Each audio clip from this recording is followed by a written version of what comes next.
Hyderabad central వర్సిటీలో మరోసారి ఉద్రిక్తత నెలకొంది. సెంట్రల్ వర్సిటీ ముందు పోలీసులు భారీగా మోహరించారు. హెచ్సియుకు చెందిన 400 ఎకరాల భూమిని సర్కార్ బలవంతంగా లాక్కుంటోందని విద్యార్థులు ఆరోపిస్తున్నారు. ప్రభుత్వ నిర్ణయాన్ని వెనక్కి తీసుకోవాలని డిమాండ్ చేస్తున్నారు. ఈ నిరసనలో పాల్గొన్న 200 మంది విద్యార్థులను పోలీసులు అదుపులోకి తీసుకున్నారు. రేవంత్ రెడ్డి గారి ప్రభుత్వం హైదరాబాద్ సెంట్రల్ విశ్వవిద్యాలయపు భూముల్ని అమ్మి అప్పులు కట్టాలన్నటువంటి నీచమైన ప్రయత్నం ఏది జరుగుతూ ఉందో అక్కడ స్టాఫ్ కానీ అక్కడ విద్యార్థులు కానీ మీకు ఇవే దొరికినాయా? ఒకవైపేమో రోజు రోజుకు శ్మశాన వాటికలకు కూడా జాగాలు లేకపోతాం, మరోవైపు కనీసం పార్కులకు జాగాలు లేకుండా కాంక్రీట్ జంగల్గా మారుతున్నటువంటి ఈ రోజులలో ఈ విశ్వవిద్యాలయ భూములను కూడా తెగ నమ్ముకోవడం అనేటువంటిది ఇది ఏ సమాజం కూడా హర్షించదు. మరి రేవంత్ రెడ్డి గారు ఎందుకు ఇలాంటి ఆలోచన చేస్తుండో అర్థం కావట్లేదు. కానీ 15 నెలల కాలం నుంచి చూస్తున్నాం, ప్రతి నిర్ణయం ప్రజాకంటకమైన ప్రజా వ్యతిరేకమైన ఆలోచన తప్ప, తిరోగమనపు చర్యలు తప్ప ఏ ఒక్కటి కూడా ప్రోగ్రెసివ్ ఆలోచన లేదు. నేను ఒకటే, నిన్న విశ్వవిద్యాలయపు విద్యార్థుల మీద జరిగిన దాడిని తీవ్రంగా ఖండిస్తున్నాం. ఇవాళ విద్యార్థులు కేవలం విద్యార్థులుగా ఉండరు, తప్పకుండా మేమందరం కూడా రేపు వారికి సంఘీభావం చెప్పడమే కాకుండా అవసరమైతే ప్రత్యక్ష చర్యకు పూనుకుంటామని చెప్పి ప్రభుత్వాన్ని హెచ్చరిస్తూ ఉన్నా.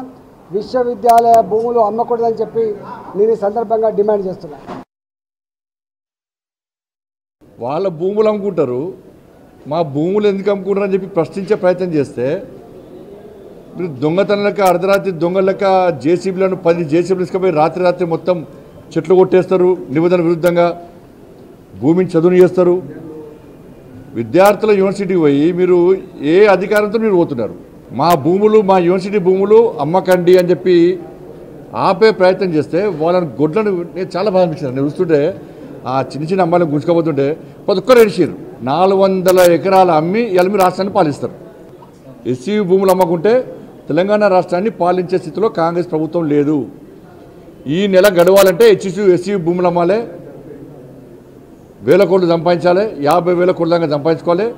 ఈ నెల 40 రోజులు తెలంగాణ రాష్ట్రాన్ని పాలించాలి. నెక్స్ట్ మళ్ళీ ఇంకో భూములు అమ్మాలి. అంటే రాబోయే తరాలకు ఒక గజం జాగ కూడా ఉంచే పరిస్థితిలో కాంగ్రెస్ పార్టీ ప్రభుత్వం లేదు. గజం జాగ ఉండేది రాబోయే తరాలకు. బీఆర్ఎస్ పార్టీ కంటే ఎక్కువ అరాచకం ఇప్పుడు కాంగ్రెస్ పార్టీలో. ఇంత అరాచకం మంచి కాదు. ఇప్పటికైనా ఆ భూముల అమ్మకాన్ని వెంటనే నిలిపియాలని చెప్పి భారతీయ జనతా పార్టీ డిమాండ్ చేస్తున్నది. ఎవరైతే విద్యార్థుల మీద లాఠీచార్జ్ చేశారో, విద్యార్థులు కొట్టారో ఆ పోలీస్ అధికారులుగా చర్య తెలుసుకోవాలి. ఫస్ట్ మీరు విచారణ జరపాలి. మీరు హోమ్ మినిస్టర్ అనేది చెప్తున్నాను నేను.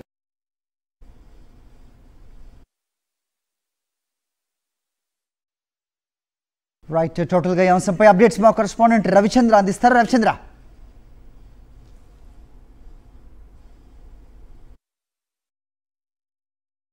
హైదరాబాద్ సెంట్రల్ యూనివర్సిటీలో ఉద్రిక్త వాతావరణం నెలకొంది. అయితే విద్యార్థులు మాత్రం ప్రభుత్వం 400 ఎకరాలని వేలంపాట వేసేసి ప్రైవేటు కంపెనీలకు దారాదత్తం చేసేందుకు సిద్ధమైంది. అయితే విద్యార్థులు మాత్రం ససేమిరా అంటున్నారు. మన దగ్గర HCU university students union leader ఉన్నారు, మన కృష్ణమూర్తి, వారిని తెలుసుకుందాం. అసలు ఏంటి, ఏం జరుగుతుంది సార్?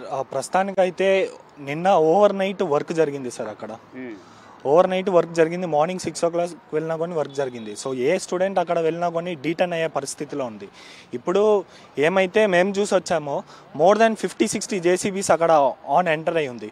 నిన్న 50-60 జేసీబీస్ ఎంటర్ అయ్యి 50-60 జేసీబీలు అక్కడ ఉన్నాయి. అది మార్నింగ్ నుంచి జేసీబీ ఎక్స్ట్రా అవుతానే ఉంది సార్. నిన్నటి వరకు ఏమైతే చూసారో మీరు ఎలిప్యాడ్ ఏరియా రీజన్ మాత్రమే వచ్చేసి అక్కడ ఈ ఎంక్రోచ్ అనేది జరుగుతూనే వచ్చింది. ఇప్పుడు ఈ జేసీబీస్ అన్ని ఆపోజిట్ సైడ్ ఎక్కడ లేక్స్ ఉన్నాయో, ఈ పికాక్ లేక్ అనేది, లేకపోతే opposite side of the road హెలిప్యాడ్కి, ఆ హెలిప్యాడ్ రీజన్లో వచ్చేసి ఈ జేసీబీస్ అన్ని ఎంటర్ అయ్యారు సార్.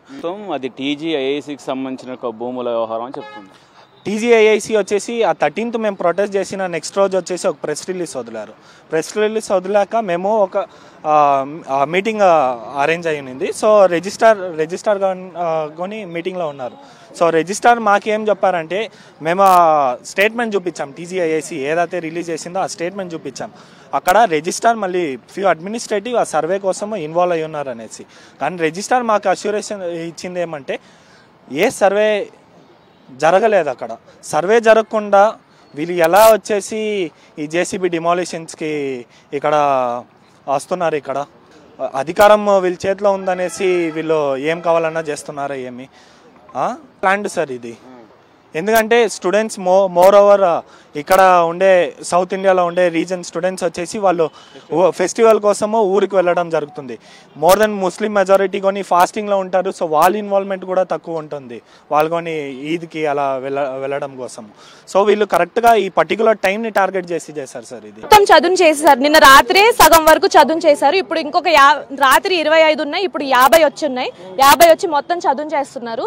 అటువైపు వెళ్ళడానికి మాకు మొత్తం పోలీసులందరూ క్యాంపులు వేసుకుని కూర్చొని ఉన్నారు. మేము అసలు అటు వెళ్ళడానికి వీలు లేకుండా మా స్టూడెంట్స్ అటు డిపార్ట్మెంట్లో వర్క్ ఉన్నా సరే పేర్లు రాసి మమ్మల్ని ఏదో ఖైదీల్లాగా టెర్రరిస్టులాగా చూసి చేస్తున్నారు. ఫోన్లో వీడియోలు తీద్దామని చెప్పి బయట సమాజానికి తెలియాలన్న ఉద్దేశంతో ఫోన్లు వీడియోలు తీస్తుంటే సేఫ్ దూరం నుంచే, మేమేమి ప్రొటెస్ట్ కూడా కాదు, జస్ట్ వీడియోలు తీస్తున్న దానికే మమ్మల్ని చాలా ఏదో లాఠీలు తీసుకొని వచ్చి తరివేసే పరిస్థితి ఉంది. అక్కడ టియర్ గ్యాస్ అన్నీ తీసుకొని రెడీగా ఉన్నారు. స్టూడెంట్స్ ఒకవేళ వెళ్తే వాళ్ళని వెనక్కి తోయడానికి. నిన్న అలాగే జరిగింది.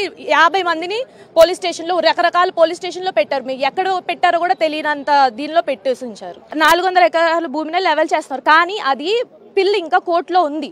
అది 7 days తర్వాత ఏదో ఒక రిప్లై వస్తుంది.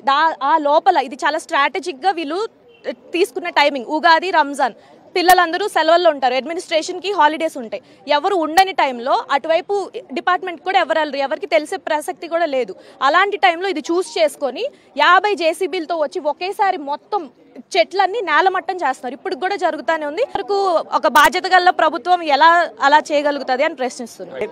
యూనివర్సిటీ భూమిని తీసుకొని నువ్వు కార్పొరేట్ డెవలప్మెంట్ కోసం, అది 1973 నుంచి ఆ యూనివర్సిటీ ల్యాండ్ అనేది కేవలం అకాడమిక్స్ అండ్ రీసెర్చ్ పర్పస్లో మాత్రమే యూజ్ చేయాలని చెప్పేసి చెప్పారు.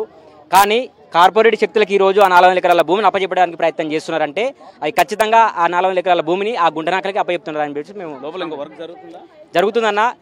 ఆ 400 ఎకరాల భూమిలోకి రావడానికి దాదాపు 4 దారులు ఉన్నాయి.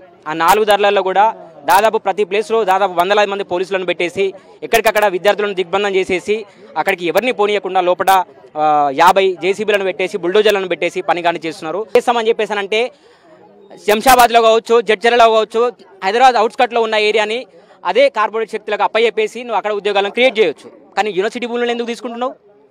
దీని వెనకాల ఉన్న అర్థం ఏంటి? దీని వెనకాల ఉన్న దొంగ ఎవరు అని చెప్పేసి మేము స్ట్రాంగ్గా ప్రశ్నిస్తున్నాం యూనివర్సిటీ తరపు నుంచి. కావాలనే ప్రభుత్వం తొందరపాటుతోటి చర్య చేపడుతుంది. అయినా కానీ ఎట్టి పరిస్థితుల్లో తగ్గమంటూ కూడా విద్యార్థులు తేల్చి చెప్తున్నారు. కేవలం మహేష్తో రవిచంద్ర, సాక్షి టీవీ, హైదరాబాద్.